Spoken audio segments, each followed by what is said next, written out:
prompt manner.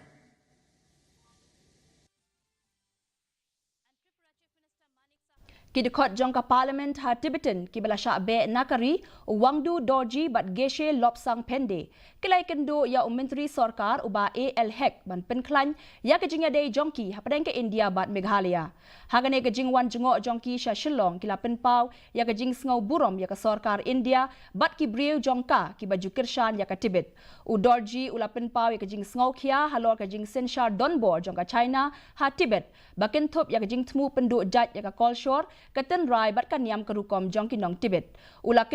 kenno baka China kala tu ya ki marpo Kynduh bat maham ru baka jing shna jongka China ya ka kadam ke bahe ha ka wa Brahmaputra kan bu jing ma ya ke India ha ki por ban wan. So we welcome you in Shillong. So the main purpose here to meet with the Honorable Minister is to basically to strengthen our relationship, because Indian government and Indian people they have been really kind and supportive for the Tibetan cause for more than 60 years. So we are here to thank the Indian government and Meghalaya government